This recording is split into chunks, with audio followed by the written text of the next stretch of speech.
show up on camera myself. I'm more focused and I do get more out of it. So I just want to put that out there for you all to consider. Okay. No judgment, just a friendly suggestion to raise the bar for our classes at KW. Okay. Very cool. Thank you, everybody, for joining. My name is Susan Glenz. I know some of you, but I don't know everybody on this call. So I'll just give a quick background so you know who I am and maybe give a little bit of validity to why is this girl teaching about systems. And just don't be offended. I am going to unmute anyone that I see that's off mute just in case there's background noise, okay? So my name is Susan Glenz. I've been in business for almost 9 years now. I started with Keller Williams from the day I was licensed. And within a couple of years, I started to build a team. So I now lead the Susan Glenz team. They're an amazing team of women based out of the Rochester office. Last year, we serviced 226 families and sold just under 50 million. I think we ended at like 49.2 million. And man, I was so bummed we didn't break that $50 million ceiling because I'm super competitive with myself. So that's the goal this year, is that we break through that ceiling. And then in 2016? Yeah, 2016, I was given the opportunity to partner with Chuck Hilbert and Karen Hilbert and open up the Canandaigua Keller Williams office, which was an adventure. And I can tell you that one of the biggest, if I look back, people say, you know, what do you attribute to success? Something people ask me a lot of times, right?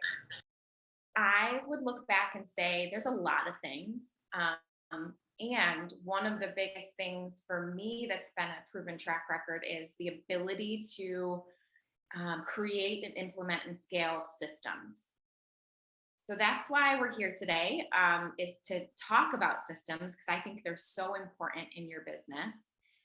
So I want to kick us off, and I want you to feel free to unmute yourself, or you can certainly type in the chat box. Okay. And I saw your note, Teresa Opet. Hello, welcome. So what I want to understand or explore with you is, first of all, let's just start at the basics. What is a system? When I say system, what does that mean to you? Don't be shy. Feel free to unmute, or you can type in the chat box.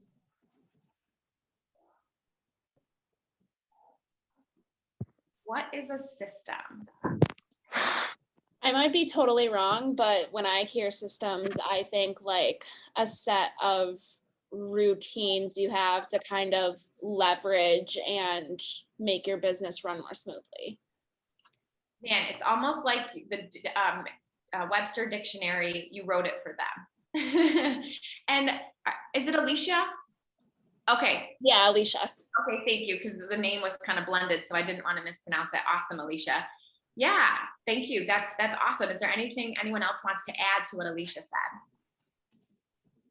She said a set of rules and procedures. Teresa Opet says a way to track and measure. So the dictionary defines a system. I always like to go to the dictionary, right? It's my system of checking myself. So the dictionary says a system is a set of principles or procedures according to which something is done. And the part I love the best is it's an organized framework or method, an organized framework or method. And I don't know about you guys and gals, but in real estate, how often do you feel like we're unorganized, running around, reacting, and trying to get stuff done on a day-to-day basis? I see some smiles, I see some head nodding, right? If you're on the chat, just type in a 1 if you've ever felt that way. Type in a 2 if you always feel completely organized. I want to see who's out there. 150%. Yeah. So the beauty of a system is that it just helps keep us organized so that we don't forget a step, right? We don't give inconsistent service. Every time we do something, we do it the same way. Therefore, the client receives the service the same way. Systems are here to help. I think sometimes people, I see so many ones, guys. Thank you for participating. Systems are here to help us. And I think sometimes, does anybody ever feel like you hear the word system and you have this like negative reaction, like it's confining? or it's restricting. Elizabeth, oh yeah, sometimes, right? Like it's almost like a lot of times when people first get into the business, they say to OPs or team leaders, I want to get into this business because I want flexibility in my schedule, right? That's super appealing in real estate. You run your own business, flexibility of schedule. And then we talk about time blocking, and we talk about, time blocking your time from 8 to 5. And it's a little bit, it gives you a little bit of a negative vibe, because you're like, wait, I got in this business for a flexible schedule, and you're telling me I need to time block, and you're telling me I need to stick to a schedule. But the schedule is actually there to support you, right? The schedule is actually there to help you figure out how to use your time wisely and efficiently. So a system, if anybody has any negative juju or mojo around the word system, hopefully today we can help free that from your mind and help you see the power of systems. Now, I'm going to ask another question to get to know the audience a little bit. I want to understand who here, like, what would you rate yourself on a scale of 1 to 10? 10 being, I love systems. I could build and create and follow systems and tweak systems all day. I'm very process oriented. 1 being, I'm a free spirit. I don't think that way. I just want to talk to people. I want someone else to do the systems for me. Like, where do you fall on that spectrum if you were to rate yourself? Because I find that a lot of times we're either right brain or left brain people, right? 1 is very systematic. 1 is much more high level vision people person. Okay, so we've got some in the middle. We've got some lower ratings, meaning they're much more people-oriented. Systems are not my jam. Well, I'm glad you came. Kristen says systems. I'm thinking that means you're rating yourself a 10 or, a high. You love your systems.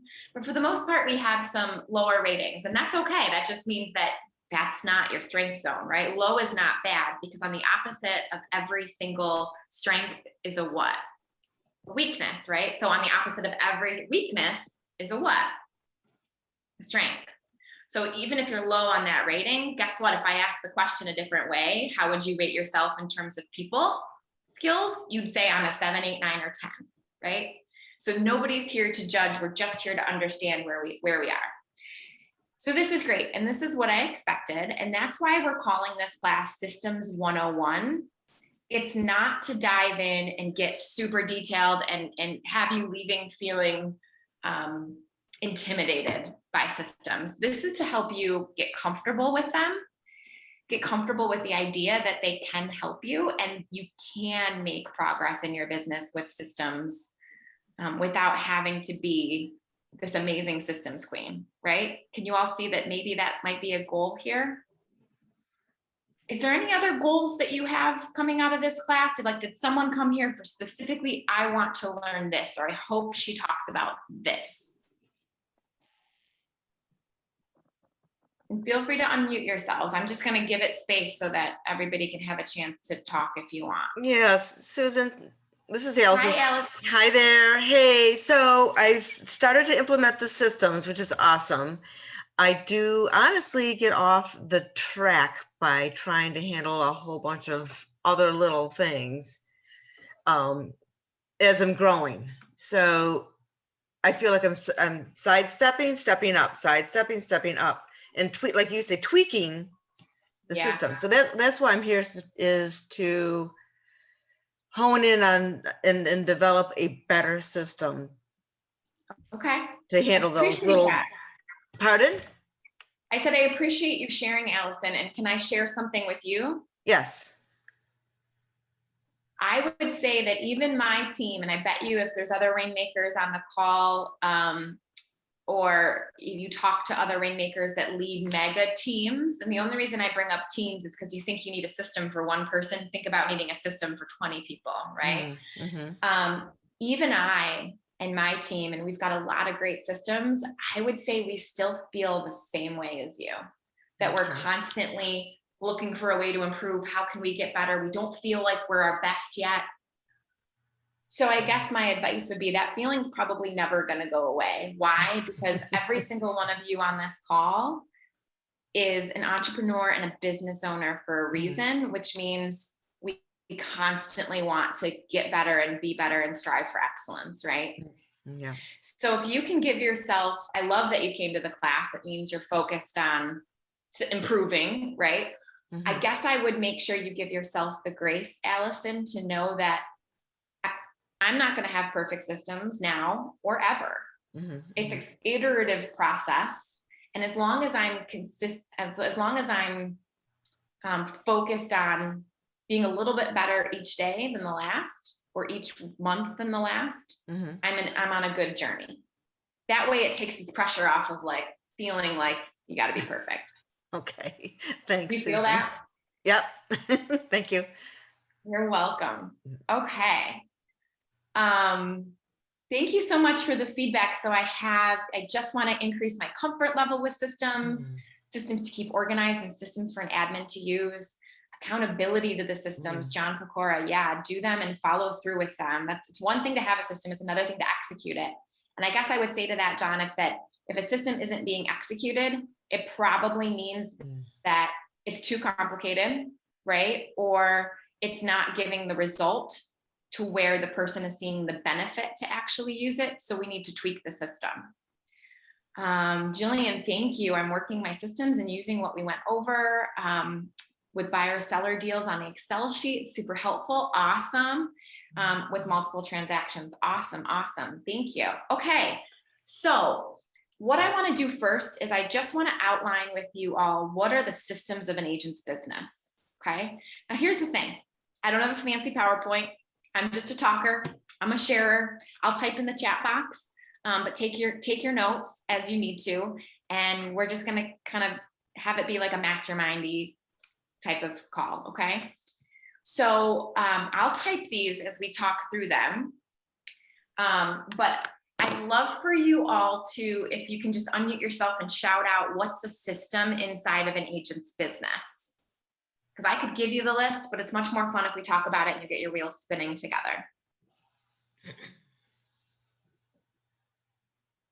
Or you can type it in the chat box, either way.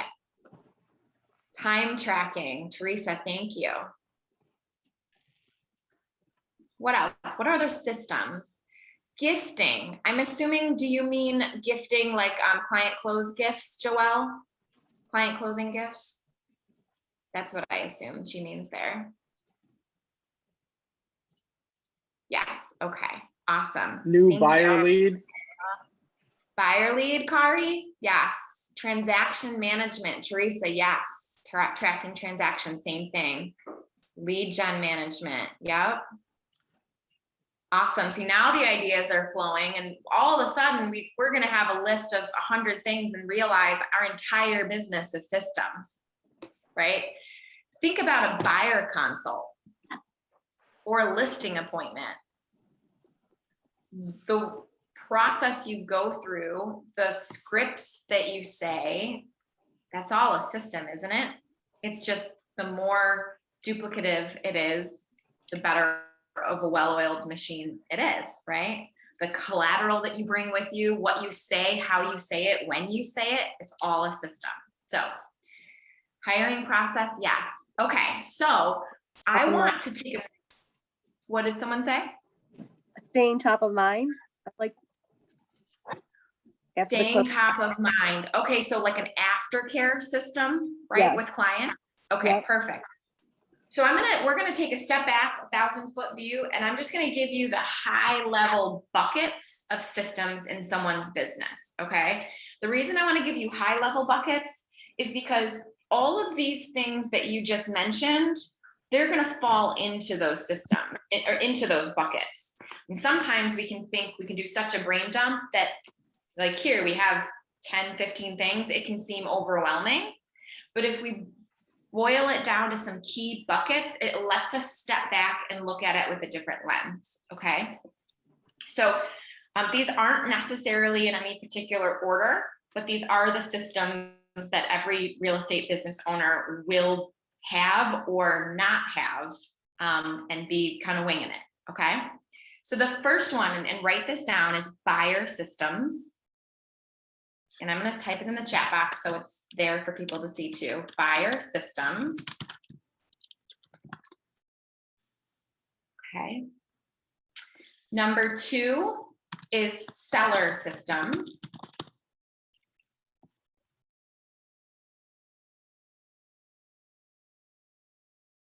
So buyer systems, I want you to think about is anything before a buyer goes under contract, right? So getting a consult with them all the time leading up to when you get a consult, what's the type of interaction you have with them, what's the collateral you have in a consult, what happens after the consult, setting up the search, getting forms signed, agency, fair housing, things of that nature.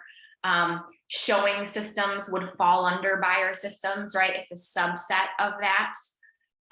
Anything until they go under contract is a buyer system, okay? Once they go under contract, it's number 3, which is contract to close, CTC, contract to close, okay?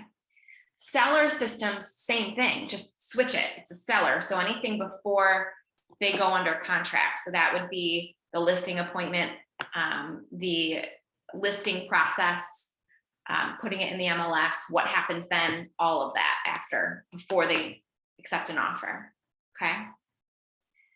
Then we have marketing systems. Oh, that should be number 4 next to it, marketing systems. And that's how do I market listings? How do I market my brand? What is do I have a system for social media posts? What do I do when my listing goes live? That's all encompassing under marketing. Number 5, and again, these are no specific order because most people would say this next one comes first, lead gen system. How do I organize my lead gen? What is my system for lead generation? What is my process? Number 6. Hey, Susan. Yes. I think I missed number 3. Number 3 is contract to close. And I'm sorry I didn't explain it. Thank you, Kari. Contract. Number 1 was buyer, number 2 was seller. What was number 3? Number 3, okay. and it's in the chat Thank you. box for you, Kari. It's contract to close. So contract to close is anything that happens when a buyer or seller accepts an offer all the way to the closing table. So it's managing attorney approval, deposit, inspections, appraisal, mortgage commitment, rent back, possession, all of that is contract to close, okay? I would even argue that after contract to close, there's some pieces of closing out a process, like collecting a customer review, a client review. That's part of the contract to close process. That's another system inside of contract to close. There's probably hundreds of systems inside number 3, okay? Number 4 was marketing, Kari, and number 5 is lead gen. Number 6 is database. So why do you guys think I separate out database from lead gen? Because isn't database, don't we lead generate our database? If your database isn't strong, you just don't have anyone to lead gen with. Right, we lead generate our database, right? So do you think that database warrants having its own category? And this is totally debatable. I do. Yes. And I'm wondering why you might think that is. Do you agree with me? I agree. Yeah, I think, go ahead, Karen. I'm not comfortable with cold calling, but I'm Okay. comfortable reaching out to people I have a connection with. And if they're in my database, I've already made that connection. And that's helped me get some referrals by staying in contact with people that I've already worked with in some form. Right. And I want us to think here a little bit deeper about database. That database is much more than lead generation. Yes, that's where we want the majority of our business to come from. But when I say database systems, I want you thinking about, it's not just calling them and communicating with them, but how do you organize your database? First of all, where is your database, right? Do you have it in a tool like Command? How is it organized? Are you using tags properly and stages properly? Because what I know to be true is that the longer you're in business and the more people you serve, the more likely it is that you're not going to remember Johnny, your very first client. Maybe you'll remember your very first client, but maybe like the 20th client after serving 200 might get a little fuzzy. So you better hope that your systems your database systems support you in telling you exactly who they are and what stage they're at in your database. And you can run reports and make sure you mail people the right things and, email people the right things, all of that. So I think database is about organizing to empower you to lead gen your database as productively as possible. Thank you, Karen, for sharing.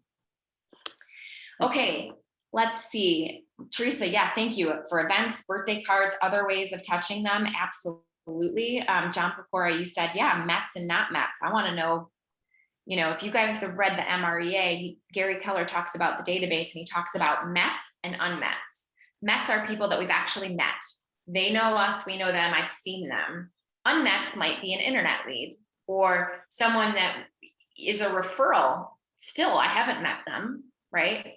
And so if you want to run a report to look at all the people you've met versus all the people you've unmet, the Mets have a higher conversion rate typically than the unmets. And you can develop different smart plans and campaigns to touch them. So having a clean database is very, very important. Okay. So that was number 6. Number 7 is financial systems, or financial, I said financials, financial systems of your business, right? What is your system for tracking expenses? What is your system for tracking commissions? What is your system for reviewing your profitability and having a P&L? Those are your financial systems. Number 8 would be growth systems. And growth systems, you probably could even break it out to a couple of different ones. Brene, I think earlier you mentioned hiring. So growth would certainly mean if you're building a team, like growing the team, adding talent, hiring, firing, all of that. For you as a single agent on the call, it could certainly mean, how am I growing myself personally and professionally, right? What are my systems for training? And so you can kind of look at it a little bit differently. And then the last one I'm going to put on here, which I know is not a conversation at every brokerage, but certainly at Keller Williams, we all have this opportunity, and it's profit share. And I bring it up because I want to make sure you all know that profit share is certainly an arm of your business that you can influence. And you can create a system around it, right? So let's consider it. Let's add it to the list, okay? Now, the last system that I will add, and the reason I'm making it last is because it's actually probably the most important system. And I think this is the one that people fail to start with or fail to recognize the importance. And it's funny because I think intrinsically recognize the importance, but it wasn't until I took a class with, her name was Stephanie Brackett. She taught Systems Are Sexy. Did anyone take that class here? Type in the chat box, yes, if you took Systems Are Sexy. She came a couple months ago. Well, she didn't come here. She was on Zoom. And yeah, Jen, I know you took it. Awesome, Jillian. Yeah. And she said something that really made me take a step back and think differently about systems, because she ranked the top 5 for people. And that's what we're going to do next. Now, Stephanie is, she's a coach. She's an operations and systems coach. She leads a top team in Idaho Falls, Idaho as the operations manager. She is a systems queen. So her class got a lot more detailed, but this is the ranking that she gave people as far as importance. And this is what we're going to dive into in the next half hour. The number one thing that she said as far as system importance in an agent's business is personal organization system. Why do you think she said that's number 1?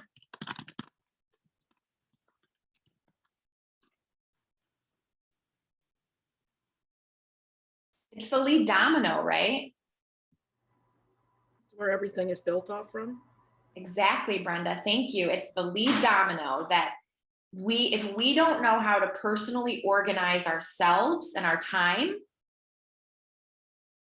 we're probably not going to be able to organize other things effectively or as effectively as we could if we had a better personal organization system, right? If it's that be do have, if we're a hot mess, what is our system going to look like? It's probably going to be a hot mess, right? That's okay. A lot of systems are hot messes, and trust me, we work with them and we survive with them. I want you guys to thrive with systems that support you. So this is how Stephanie Brackett rated them as far as importance in a business. And I'm going to type these out here. So 1, personal organization. Slow typer, bear with me. Personal organization. 2, she said number 2 in her world, and I get it. I agree, database. Number 3, contract to close. Number 4, listing system, which we called seller system earlier. And number 5, lead and numbers tracking. So that's according to Stephanie Brackett, who's a smart lady. And I stepped back and I thought, you know what? I can't argue with her. I can't poke holes in this because it's really accurate. You've got to start with yourself. You've got to get yourself organized and have good habits. Database is our data bank, right? That is the one thing that the majority of our business should come from. So let's get that organized and have strong systems from the beginning. And then when you start doing some business, hopefully you're doing business from your database, right? You got to have a contract to close system that's keeping you sane, so that gives you a great client review at the end of it that's going to lead to more referrals, right? So that's got to be ironed out. And then listings and lead number tracking, to me, 4 or 5, they could go either one. Okay. So let's dive into personal organization. And before I do, any questions so far? Okay. So let's dive into personal organization. And I want to talk about what are some, and I want to share here, guys, because I'm not pretending to have all the answers. I think there's power in a group and strength in numbers. So we can talk about 2 things. 1, what are your challenges with personal organization? What do you want to ask the group for help with? And 2, on the flip side, what do you think you do really well with personal organization? Like, is there a tip or something you do that you want to share with the group in order to keep yourself organized?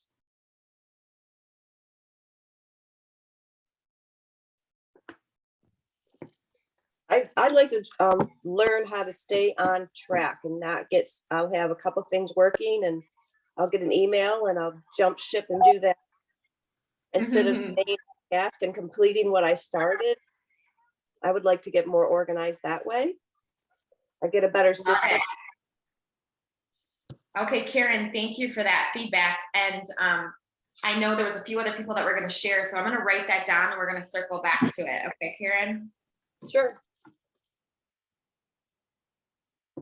Okay, Kristen, it looked like you were going to share something, so I want to make sure I give you space.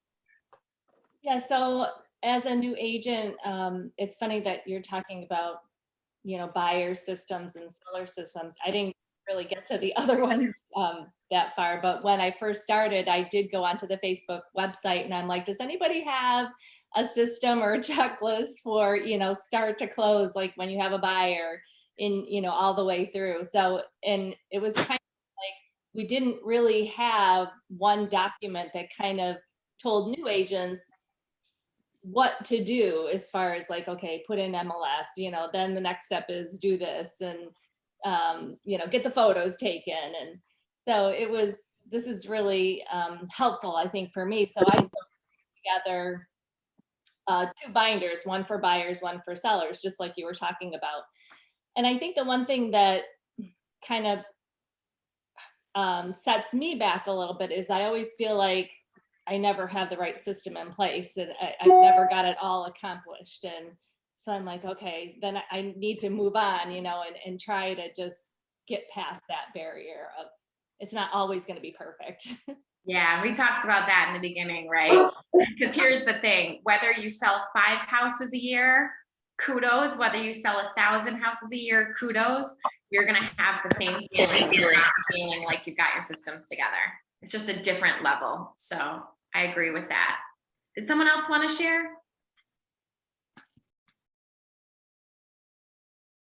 Okay, well, feel free to share if you, oh, thank you, Teresa. So Teresa says using Google Calendar, time block, have no empty space in your calendar. Every hour should be accounted for. Even put in all the personal things. You're allowed to have time for personal care too. Okay, so Teresa and her husband, Rob, are coached by a former coach of mine who is amazing, Renee Helton. And I will tell you that Renee, she coached some girls on my team as well. She's a big proponent of the calendar. And so she probably spent years with me on calendar. Just when I thought I was good, I realized I wasn't good at it. So your calendar is a very powerful tool. Thank you. Thank you. So we'll talk a little bit about that. So I want to go back to something Karen King said, because I think this is where a lot of us get trapped down a bunny hole. Karen said, and I'm paraphrasing, she wants help not getting distracted, sticking to her time block. You know, an email will come in and she goes down a rabbit hole. I was just having this conversation with our client care director on our team yesterday.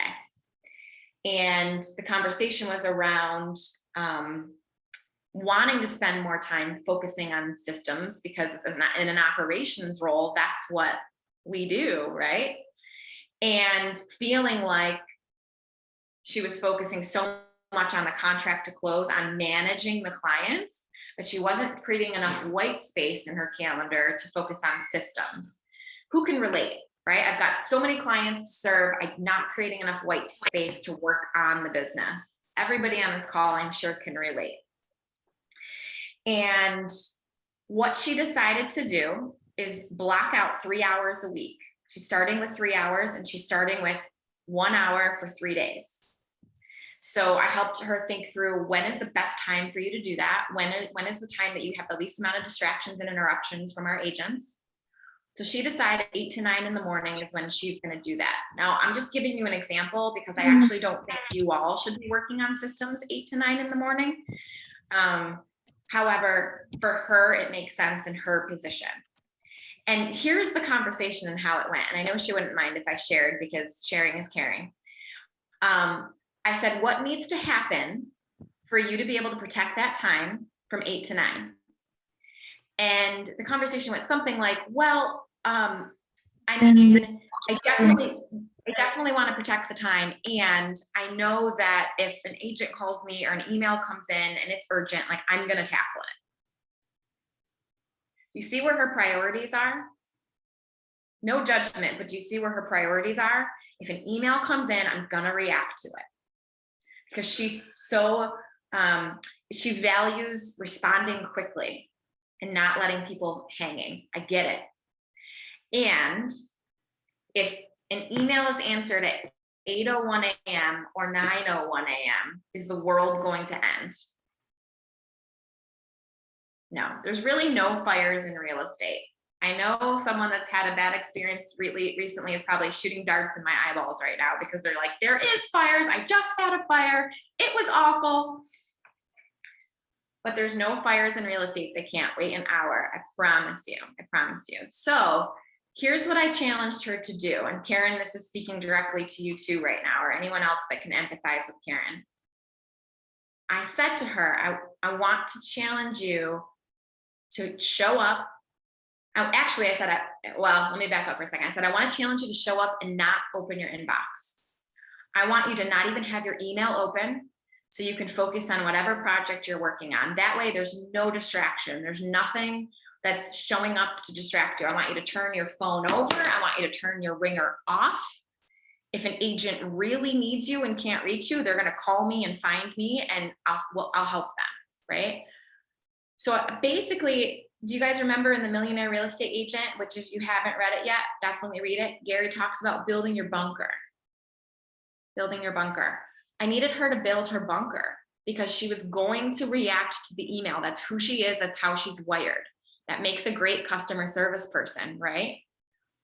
So we isolated it and got it down to what needs to happen for you to not open your email first thing in the morning. And guess what? It came down to when she leaves the night before, shutting email down so that when she comes in the morning, it's not even there to tempt her to look at. She would actually have to proactively open it up. Now it sounds like I'm slowing down and being like really nitty gritty. You might even be thinking like, are we really talking about closing an inbox? But guys, this is what it comes down to, the discipline to not get pulled into the weeds sometimes, especially when we're talking personal organization, right? And I know it's hard when, like, if a lead comes in, we want to react to it. I get that. Like, you definitely want to make sure that as agents building our business, we can be responsive to leads. So there is that balance too. I'm talking more about having the discipline to follow a schedule, which means, like Teresa pointed out earlier, no empty space in your calendar. I mean, if you guys could see my calendar, first of all, this is my only organizational tool is my calendar. I don't know if you can see this because the color isn't really showing up too well. And it's not really helpful. Sorry, guys, but literally my calendar is blocked from 6 a.m. to 8 p.m. with various different colors and different things that I have. Does that mean I'm working from 6 to 8 p.m.? Some days, yes, but no, there's white space in there, right? But I have everything there, and I look at this calendar consistently. I'm always looking at what should I be doing next? What am I doing now? Because a lot of times what you're doing is actually pointing more to what you're not doing. Does that make sense? Like, okay, this is my time for lead generation. Then there's a million things that I'm not doing during this time, right? So reference your calendar, use your calendar, whether you're a paper calendar or a electronic calendar. I definitely recommend having your calendar be your go-to resource. And I definitely recommend going green if you can, because what if you lose your paper calendar? What if your paper calendar is not with you? You want to be able to access your to-do list. And I use my calendar as my to-do list almost. Like, if I have a free space on my calendar, let's say I have an hour. So today I have a free hour in my day today from 2 to 3 where I'm not in meetings, I'm not consulting, I'm not recruiting. I have 1 hour free. So what I put on my calendar is a little time from 2 to 3, a block with the 5 things that I want to accomplish in that time. So it's focusing my brain on, rather than just let 2 to 3 kind of happen, right? Check my emails, react. I'm going to do X, Y, and Z. So it's not separate on a checklist over here. It's literally in my calendar. That helps my brain connect to the urgency of getting it done. Does that make sense? Allison, you had a question. When you say white space, what time do you assign to it? So that's a great question. And I think it depends, Allison. Like, I might have white space in a day where there's just notoriously a time that I don't book meetings. And it might only be an hour, but there's also strategic white space that I have in my calendar throughout the week, where on these days, for these chunks of time, I am shutting down from the outside world and I am going to focus on driving the business forward strategically, vision, consuming content, something that's going to drive me forward. And for everybody on this call, maybe that's the time that I'm going to work on systems, and I'm just going to shut everything else out because that's moving the business forward. I think it depends on where you're at in your business and what you use that white space for. Does that answer your question? Okay. Now, there's another tip that I'll share with you that I've had some agents ask me from time to time, and it's not really anything super like fancy, but it's helped me, so I'll share it. I carry around, if anybody sees me around, I carry around these notebooks. they're called moleskin notebooks. You can get them at Barnes and Noble. I love them because of the size. They're small. They've got lined paper. And I have 40 of these things at home that have been used with all my notes from when I first started my business 9 years ago. I go through about one every quarter. And what I do, I think that the process of self-organization is also important. Like, how do you take notes, right? There's so many, I've had people say to me, there's so many things. I'm on this committee, I'm on that committee. I have this many clients. I have this with my kids. Like, I have so much stuff. How do I keep it all straight? How do you keep it all straight? So I'll share just some little tips I've picked up or created over time in terms of like note taking. So first of all, I always start my notebook on the very, like inside the front cover, I'll write the date that I'm starting. And then when I end the notebook, I'll write the last day of the notes. And that way, every time I take notes, I'm putting the date in the top corner. So everything is chronological. And that way, if I ever, let's say I need to think back to a meeting I had with someone where I need to see what we talked about, because I just can't remember if I mentioned this to them.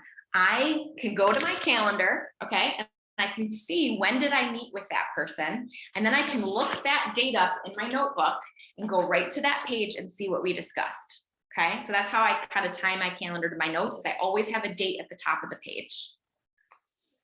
And then I'll put a heading at the top of the page. So maybe it's a one-on-one with Brittany, or it's Gateway team meeting, whatever it is. I have a header and I put a nice circle around it. It just kind of draws my eye to that.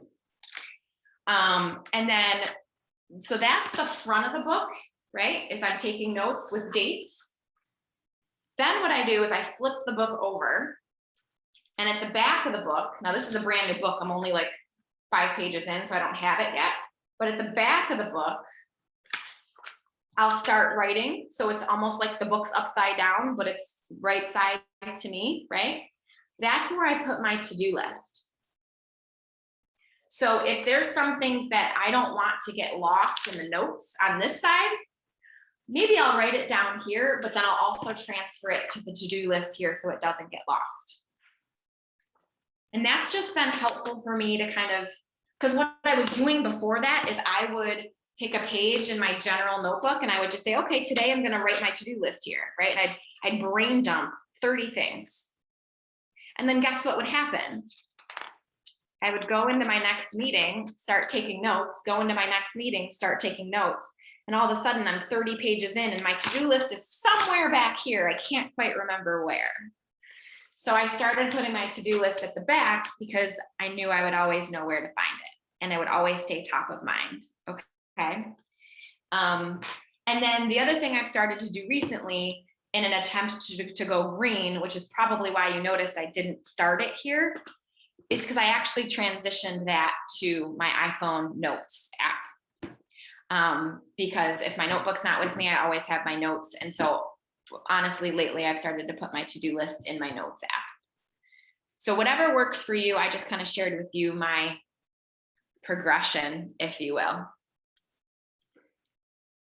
So Rebecca, thank you for your comment. I think it's important too to connect with your flow. I'm better at certain tasks at certain times of day, i.e. I love to lead gen on Fridays. Sounds weird, but I have good luck and feel accomplished before the weekend. I use the morning to scroll through the MLS, etc. I just don't have it time blocked. Okay, so definitely opportunity to get it time blocked. That helps train your brain that this is what I do at this time. And yeah, I agree with you. I think there's definitely something to be said for figuring out your flow, your energy. When do you work best? Because it might not be that you have your highest energy in the morning, and lead generating in the morning might not make sense for you. It's generally proven that that's when you might get more people to interact with you the old-fashioned way with phone calls, right? But there's many ways to lead generate nowadays, and social media, people are on it all the time. So to Rebecca's point, find out the flow that works for you, calendar it, get it on your calendar, and follow it as much as you can. Are you going to fall off the horse sometimes? Yeah. Do I fall off the horse all the time? Doesn't mean I don't put it in my calendar and try to stick to it as much as possible. Now, let's talk about Allison, you mentioned white space. I want to talk about white space for appointments, right? Because if you think about the key things that we as agents have to do, it's lead generate, right? Go on appointments, take listings, service those listings. Lead generate, go on appointments, take listings, service those listings. So I find a lot when it comes to personal organization that new agents fall into a trap, and heck, even seasoned agents, we fall into this trap sometimes of allowing our clients to drive our schedule. Does anybody on the call feel that? Yes. Yeah. Yep. And that's certainly a way to exist. And that might feel like we're giving them the opportunity to lead the times. So therefore that's high level customer service. There is a way to achieve both, where the customer, the client feels taken care of, and you also get your life back. So I definitely want to encourage that anytime you're setting up a showing or an appointment, you have a clear understanding of when you're available and you give them options. Now, we can't have a clear understanding of when we're available unless we what? Have a good time block, right? So for example, when I was heavy into listings, I had to block times. I said to myself, I will take listing appointments Monday nights, Wednesday nights, and Thursday nights. Friday nights are for me and my family. And Tuesday nights is only in an emergency because I needed a break, right? So I said, this is when I'm going to take them. And then what I did, wish I could show you, because I still block some appointment time, although now it's either for sellers or recruits, right? So I still have an appointment time. So for example, on Wednesday, I don't know if you can see, I don't know if you can see that little block there, Wednesday from 3 to 6. I block that time in my calendar, and it's a recurring meeting with myself every Wednesday from 3 to 6. And what's the other time I do it? I do it Wednesdays from 3 to 6 and Fridays from 2 to 4. Those are my appointment times. So even if I don't have an appointment, let's say I didn't get a listing appointment, I didn't get a recruiting appointment, that's still blocked, because if an opportunity comes up, I want to be able to go right to my calendar, pull it up, and have my eyeball drawn to it to say to that person, how does Wednesday at 3 or Friday at 2 work for you? It's not, let me see what white space I have available. It's I'm purposely directing them to those 2 times first as an option. Does that make sense? And then, so let's say they choose Wednesday at 3. Well, I'm going to go into my calendar. I'm going to add 3 to 4 p.m. and it's going to, overlap my 3 to 6 p.m. block. But that's okay. I leave my 3 to 6 p.m. block there because guess what? I still have 4 to 6 p.m. blocked where I could take another appointment. Susan, so I want to leave that there. Yes. For let's say new agents who are getting their, business going, and with the housing market the way that it is, and everything's selling so fast, the way that it did over the summer, how would you suggest breaking out those time blocks if a client's going to miss out on a house because it goes on the market at 10 a.m. and it's sold by 9 p.m. How would you suggest dealing with that?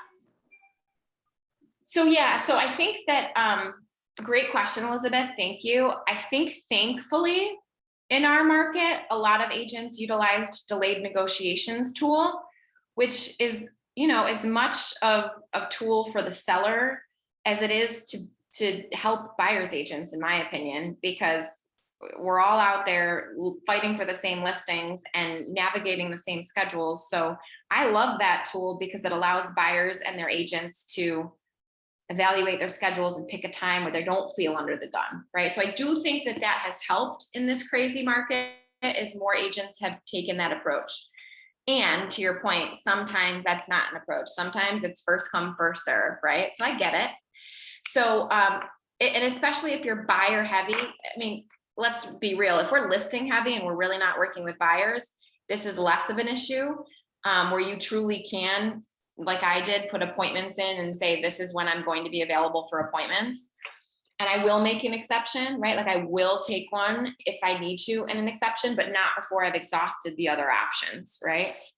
But for buyers, if you're really buyer heavy, and I know a lot of new agents are starting out, that means you're going to have more appointment slots on your calendar. You're probably not going to have the luxury of just 3 days a week for appointments, because you're probably going to be showing houses every day, right? I would just encourage you to think about maybe Tuesdays, you want to show houses from 12 to 3. Wednesdays, you'll do evenings. Thursdays, you do evenings. Fridays, you'll do afternoons. And Mondays, you'll do evenings, or whatever works for you. At least block it so that when a property comes up, rather than say to the client, when do you want to go see it? You can propose a couple of options that work for you first, that also work with the listing agent. Okay. And sometimes it's going to blow up your schedule, and it is what it is. But the more you can get used to referencing your calendar and being proactive and giving your client options, the better. Okay, awesome. I'm glad that was helpful. So we could talk for hours about this one topic, personal organization. And then we could talk for hours about the next one, which is database, right? I knew we weren't going to be able to get into the nitty gritty today, but I hope that you were able to take some key things away. We've got 5 minutes left, and I could certainly dive into another topic, or we can open it up to any questions, and I will make myself available for the full time. So I'm going to stick around for any questions that you have on systems, and it doesn't have to be personal organization. It can be anything.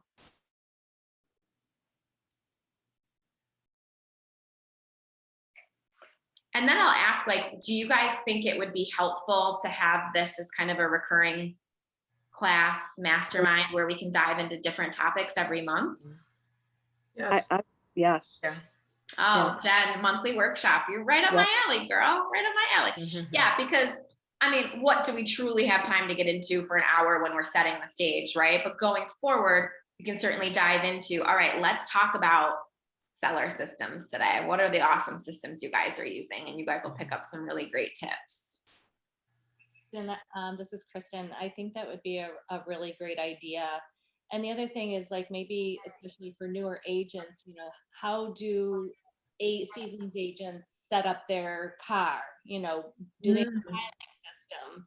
You know, what documents and forms do they have in there? What's, you know, good tips like that would be great as well. Yeah, I love that. That's all personal organization, right? So let's pause on that for a second. A lot of times your car is your mobile office. So you want to make sure, and if you have an admin, if you're at the level where you have an admin, you task them with making sure there's always X number of listing packets or buyer packets available at all times to you. But if you're on your own, you want to make sure that your car is stocked and you always have a listing packet. And I would say set a number, 5 listing packets in your car. That's going to have your brochure, agency disclosure, fair housing, you know, the key disclosures that you need up front, listing paperwork. And then buyer consult as well, just in case you're meeting a buyer somewhere. We've pivoted a lot of actually 99% of our buyer consults since COVID have been on Zoom like this. So we don't actually need something tangible. But you also want to carry in your car lock boxes, because there's nothing like signing a listing and it's staged and ready to go. You know, they're good to go. And then you leave and realize, oh my God, I got to run back out there and put the lockbox out there. So have extra lock boxes in your car. And oh, by the way, you're going to want a system for tracking those lock boxes. It's called inventory management, right? Mm-hmm. So our team, we labeled all our lock boxes. Our combo lock boxes, we put a little sticker on the back, or our e-boxes. So the combo are C1, C2, C3, C4, C5. And our e-boxes are E1 through E30, right? And we have a log that anytime an agent checks it out, they write what date they took it, who they are, and what property it's going to. So that way we always know what's in the field. And I mean, trust me, after you lose 5 or 6 lock boxes at $100 a pop, you realize we need a system to keep track of this expensive stuff. Susan, Yeah. do you have a contract to close? I'm sure you have the system, but Is it something that you share with us? I can, however, I don't think it's going to be super valuable to you because I'll tell you the contract to close system that we use on our team is so detailed and so team specific that it might be overwhelming. I find that what's more effective tools to share for groups like this is more of a high level list that at least gets you started, versus the nitty gritty of then send this email, send this canned email, then do this. Then it's like, trust me, you will get so overwhelmed. You'll be like, I don't want to do this. This is not what I signed up for, right? So we've gotten so detailed in our systems that it's almost, it would take me time to step back and say, okay, let me remove some of this stuff and just create a summary. So I just haven't done that, but we could definitely talk through it, Brenda. I just had I just think myself, I could improve upon that, but like I connect with people weekly. You know what I mean? I'm just curious what other agents do. What's their system for that? Yeah, so that would be something we could talk about when it comes to, are you talking about contract to close or people that are under contract yet? Contract to close. Contract to close, yeah. I definitely recommend weekly. Okay. Awesome, Teresa, thank you. She would be happy to share the ones that they use. They're pretty simple and they're on paper. She has them in Word so they can be tweaked. Awesome. Yeah, so I guess, Teresa, would you put your email in the chat box? That way, if anyone wants to reach out for a copy of that, they can email you directly and we can remove me, the middleman. I only slow things down sometimes. Awesome, thank you. And then, yeah, so Kristen also brought up, which is great, personal organization. How do I store my files? Love that question. And I would say when I started out, a lot of it was paper files, and then with Authentisign and having so many contracts be available electronically in PDF now, I've been able to convert all of my filing to electronic. And with Command, you can store everything, in Command. I will be fully transparent that when we go through these sessions, we don't have our team converted to Command yet. The team module just wasn't at a point where it was as powerful as the system we have. Up until now, though, I do think it's at a point where we would be ready to transition our team when I'm ready to put us through that. Because a transition is, it can be a lot of change, right? So once we're ready for that, we'll do it. I think the tool is ready. But I'll tell you right now, we use Dropbox. You can use Google Drive to store documents. And we just have real simple folders like, actually, I'll tell you what our filing system is right now, because I can't think of it off the top of my head. So when you go into our SGT folder, we have a folder for transactions. And then inside that folder, we have buyers, sellers, and rentals.